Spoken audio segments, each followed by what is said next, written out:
From the 11 Alive studios, this is The Georgia Vote with Faith Jesse and Zach Merchant. Hey, good morning. Thank you so much for being here with us. This was a violent week in America. A gunman killed Charlie Kirk, a prominent conservative activist. Active shooter threats shut down schools, including right here in Metro Atlanta. And in Colorado, 2 teens were shot at a school. Charlie Kirk's assassination, it was captured on camera in front of a crowded audience, and it was shocking. It was not, however, an isolated incident. There is an alarming and growing list of recent acts of political violence in America. Charlie Kirk, he co-founded Turning Point USA when he was just 18 years old. He went on to become a leading voice in President Donald Trump's MAGA movement. He was shot Wednesday, and authorities announced the arrest of a suspect on Friday. In June, a gunman fatally shot a Democratic Minnesota state lawmaker and her husband and wounded another state politician and his wife. And in May, a 31-year-old man is accused of opening fire 21 times on a young couple leaving an event at the Capitol Jewish Museum in Washington, D.C. Officials said that the suspect shouted, "Free, free Palestine," following that shooting. And last year, a gunman shot President Donald Trump at a rally in Butler, Pennsylvania. Authorities say they stopped another assassination plot against him outside his Florida golf course. And there have been many other instances of attacks related to politics. In April, authorities charged a man with attempted murder for setting fire to the Pennsylvania governor's mansion. Following these incidents, there have been calls to turn down the temperature and condemn political violence. And we're seeing it again this week. I submit that at the end of the day, we are all we've got.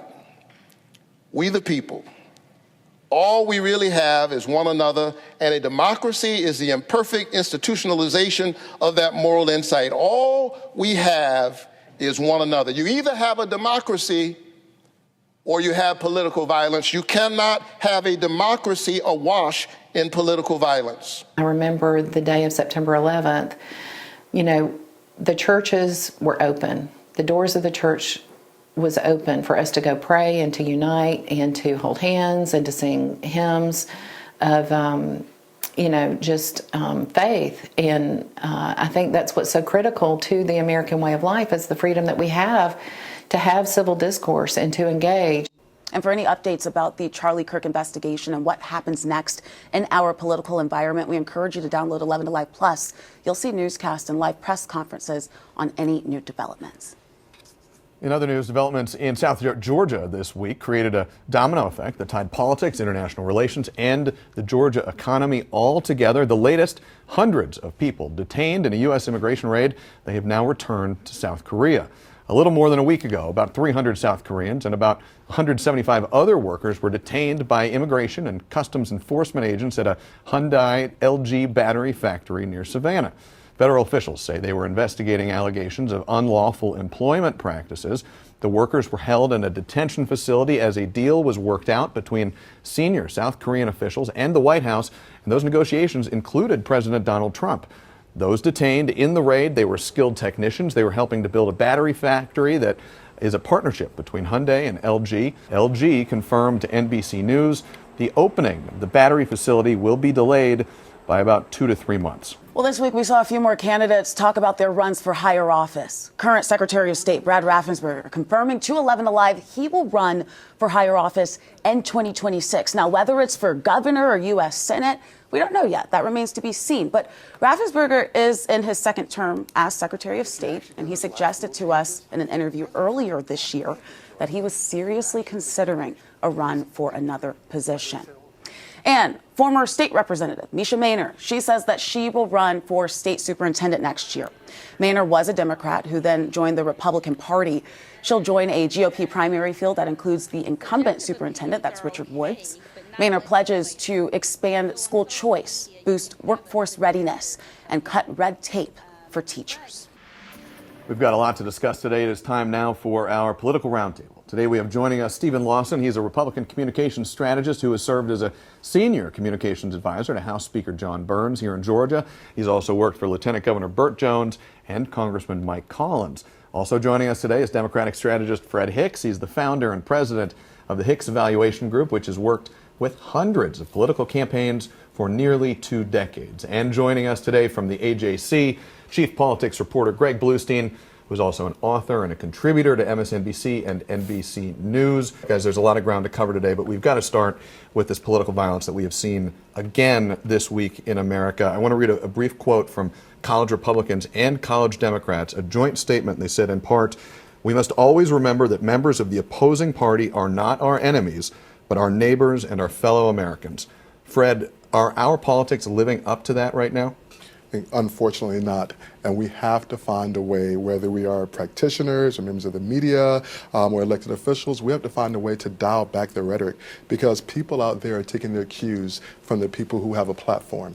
And so whether you're bloggers, whether you're, again, your traditional media, we're going to have to figure out a way. Listen, we all want to win our elections, we want to win our races, but we can do it without demonizing the other party and using terms like Democrats or Republicans and things like that. So the language matters, and I think it's incumbent upon, again, those of us who have a platform to use it much more responsibly. You said language matters, Greg, in your reporting. When did you see this shift? Did you see a shift where it came from policy to kind of this name calling? Yeah, I mean, I've seen the shift sharpen. There's always been a tendency to use militaristic tones to cover campaigns. The battle is on, the campaign itself is a war term, right? But we've definitely seen that invective grow, and I think we've seen noble efforts to de-escalate that sort of language in Georgia, but we can all agree right now something is very wrong. And I think the death of the killing of Charlie Kirk has really brought it home, especially so many young people who grew up listening to him and connecting with him in ways that people from older generations might not be able to empathize with, because they were part of their social media streams. They were part of their lives for so long. His influence, Stephen, on Republicans and young Republicans, and bringing young people who for a long time had been pretty staunchly in the Democrat side of the ledger, bringing many of them into the Republican fold was tremendous, wasn't it? Yeah, and first of all, our thoughts and prayers are with his family after this unthinkable. Which I mean, it's shocking, it is appalling, it is unthinkable that this is where we are at in this country. Charlie Kirk's work focused on open dialogue and bringing that democratic thinking to college campuses. I mean, he brought that. He leaned on his faith. He talked about his family. I really think it's indicative. We've got a messaging problem. We've got political poison in this country.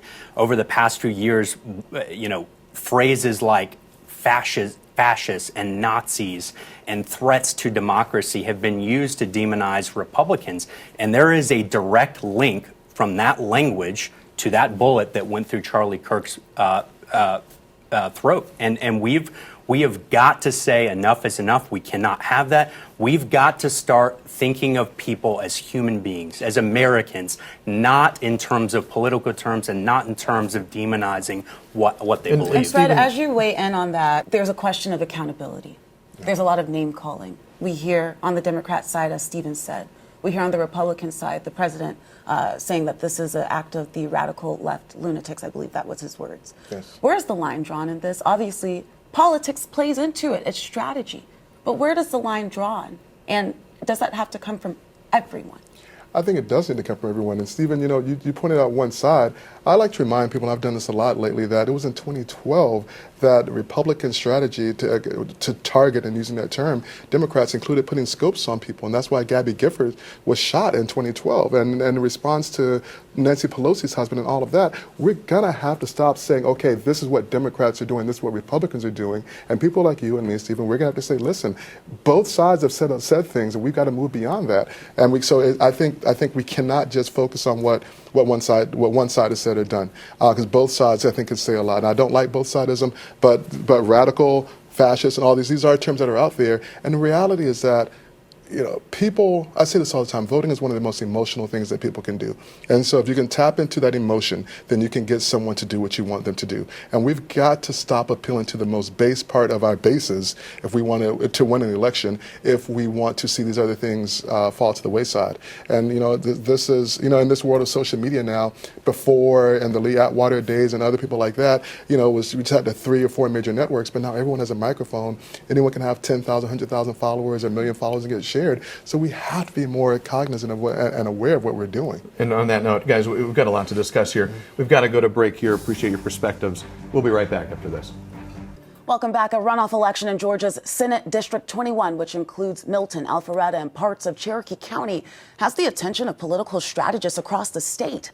A Democrat, Deborah Shigley, who's never held political office, won the most votes in an August special election in a traditionally red district. She hopes to flip the seat formerly held by Republican Brandon Beach, but she'll have to defeat Republican Jason Dickerson in a September 23rd runoff. We sat down with Shigley this week, and we start with her thoughts on eliminating the state income tax. Personally, I find that concerning for a few reasons. First of all, I mean, what do our federal income taxes, our state income taxes cover here in Georgia? A lot of huge line items, whether it is education, healthcare, policing, and our defense. If we were to cut this budget, that would make a big hole. If we were to cut the taxes, it would make a big hole in the budget. And, you know, the saying goes, there's only two things that are certain: death and taxes. And so we know the government is going to get their money somehow. And so where is that going to come from?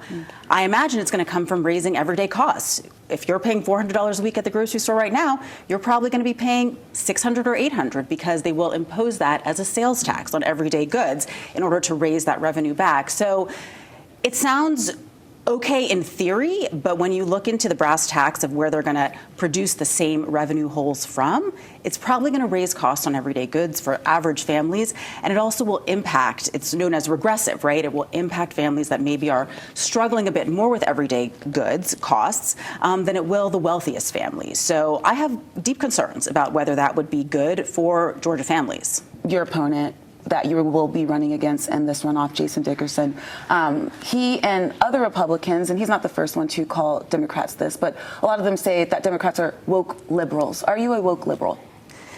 Well, it depends what you mean by woke, right? I mean, I think I am a mom, I'm an attorney, I am someone who is fighting for the people. I support lower costs, affordable health care. I support reproductive rights. I support fighting and standing up for the Georgians, the hardworking people in this district. So that's how I would label myself. And you would be coming into this seat, obviously, as a Democrat, replacing Brandon Beach. What do you think that you bring to the table that Brandon Beach missed the mark on? That's an interesting question. You know, certainly we come from very different backgrounds. I happen to be a mom of five. I was an attorney, and my personal background, just to share, is I feel really a version of the new American story. I am the daughter of an immigrant. My dad came to this country from Jamaica when he was 3. He married my mom, who is a Jewish woman from Great Neck, New York, just 4 years after interracial marriage was legalized in this country. And they had us 3 daughters and raised us with the belief that in this country, if you have a great education, if you work hard, no matter what zip code you come from, everyone should have a fair shot and everyone can become successful. So that's really the background I bring, the values of, fighting for hardworking families and making sure we're providing for the next generation here in Georgia so that they can thrive and that we are, leading the country. I mean, we're 37th in our public schools. Like, we should be first. We could be first. We have a $16 billion budget that we're sitting on that we should be investing back into the people of Georgia because we've already paid it in our taxes. So that's the background I come from. Those are some of the things I would like to fight for, and that's who I'd be under the Gold Dome. Now, we did reach out to Republican Jason Dickerson for an interview. We are waiting to hear back from his campaign, and you can watch the full interview with Deborah Shigley right now on 11 Alive Plus and 11alive.com. We want to bring back our panel to talk about this race and the impact that it could have statewide. Fred, let's start with you. Shigley pulling on nearly 40% in this race, never held political office. Clearly a very red district, a lot of money up there as well. What is the signal, and why are people so interested in it?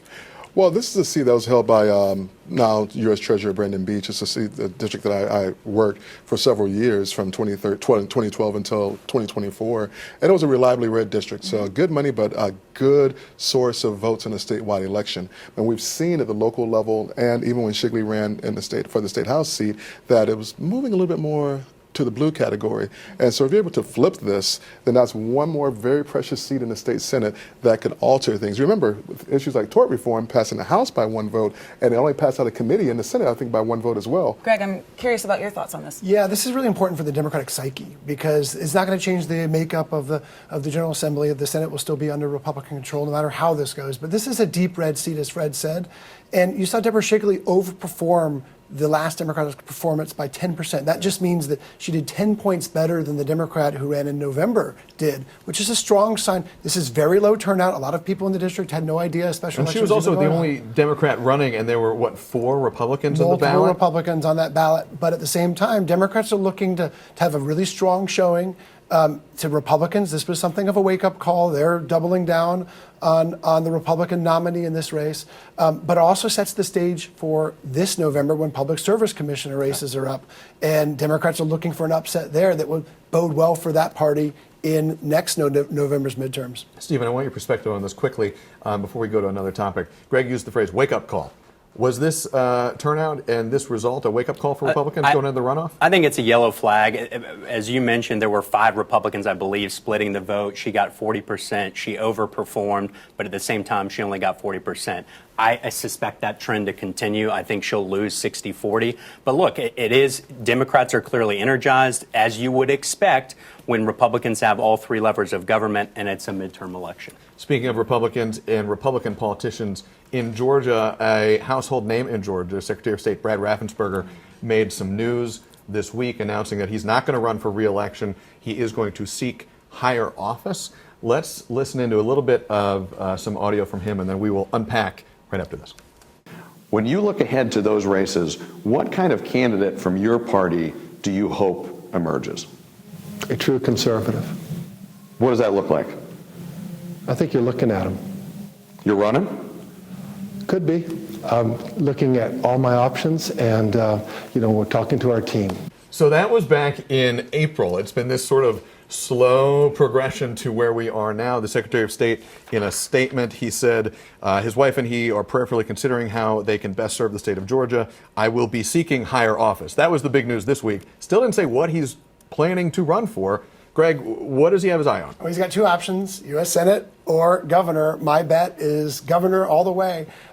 It would be a very unique field. He is something of the wild card in this race if he gets into the governor's race like he's expected to do so. It's kind of an open secret that he wasn't going to seek re-election, with his own loyal deputy, Gabriel Sterling, announcing a few weeks ago he was running for the Secretary of State's job. But in this race, there's a lot of different alternatives. He could change the entire makeup of the race. He could be an afterthought when this is all said and done. But you've got a Lieutenant Governor Burt Jones, who's backed by Donald Trump, and Brad Raffensperger, who, of course, defied Donald Trump's famous phone call, demanding that he find just enough votes to overturn the 2020 election. Speaking of timing, Stephen, why wait so long here? Well, yeah, I mean, and as Greg said, he stole my phrase. I think Brad is the biggest wild card in Georgia politics right now. His interest into the race would totally change the dynamics. I think right now the lieutenant governor is the front runner with the money, with the energy, and with President Trump's full endorsement. But somebody like Brad Raffensperger, who has statewide name ID, who has won a competitive election against a Trump-backed challenger, could pose serious problems for that field. And I think it makes the case for Chris Carr even that much slimmer. Well, on that note, we are going to take a pause here on air. We're going to have much more on our extended panel online, 11alive.com. We'll see you there. Welcome back. On Thursday, several Metro Atlanta communities, they honored the almost 3,000 victims of the 2001 terrorist attacks on America. Exactly 24 years after the attacks on New York and the Pentagon and the deaths of those in a crash in a Pennsylvania field, we saw first responders here in Metro Atlanta honor the lives lost on 9/11. We want to make sure that it's remember that even though they are kind of in the background and assumed services, that what they do is putting their life on the line every day, and that we need to appreciate what they do and what they're sacrificing for the rest of us.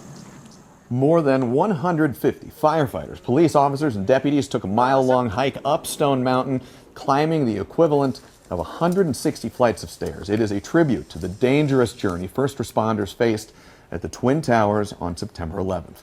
Many wore full gear, honoring the courage of those who ran toward danger. And in Woodstock, members of that community, they met at the park at City Center Thursday evening to remember the courage and sacrifice of first responders on that day, and to remind the younger generation of what September 11th means for countless Americans. We'll be right back with our Voice of the Voter. Welcome back. This week, our Voice of the Voter takes us to the Atlanta Beltline. We meet with Eyal Schechter, the founder of the Bebop Cancer Foundation.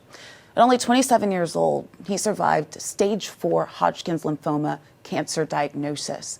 And he wants to see our elected officials play a more prominent role in making treatment more accessible and affordable.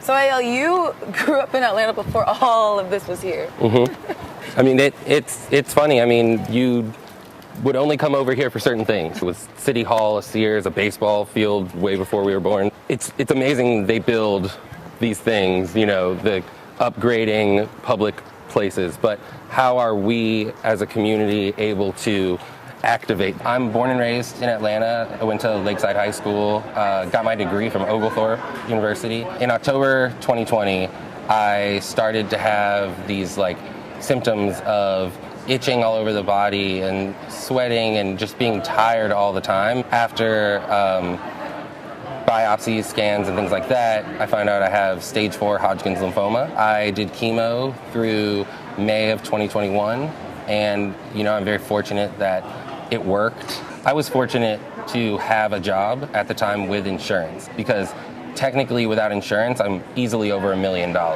in what would be the bill. How do you think our elected officials could help in that effort to make things more accessible or even more affordable? When you talk about what they can do first, for me it's information, it's awareness. I mean, the amount of people who don't know to get bladder, prostate, cervix, breast, get these things checked. What would you say you're most concerned about when it comes to access and affordability? When you look at things like hospitals and cancer and stuff like that, we have amazing hospitals in Atlanta, between Emory, Grady, Piedmont, Northside, but the amount of people that need to get there is so hard. So access to certain things like getting breast cancer tests, for example, you shouldn't have to travel 2 hours to get that. What would you say that you're most optimistic or hopeful about? I'm most optimistic and hopeful about the way I have seen people react to how we've done things with Atlanta Against Cancer. Our mission is to transform Atlanta's relationship with cancer by expanding what it means to be a part of the cancer community. I think everybody has a cancer story. A lot of times, if you haven't experienced something, you can't relate the same. That may be true, but that doesn't mean you can't find ways to communicate about it. And a lot of times what's important is being able to have those moments of communication. And you can find more information at atlantaagainstcancer.com. An important story. Thanks, Faith. Yeah. And thank you all for spending the morning with us. Take care of each other. We'll see you next week.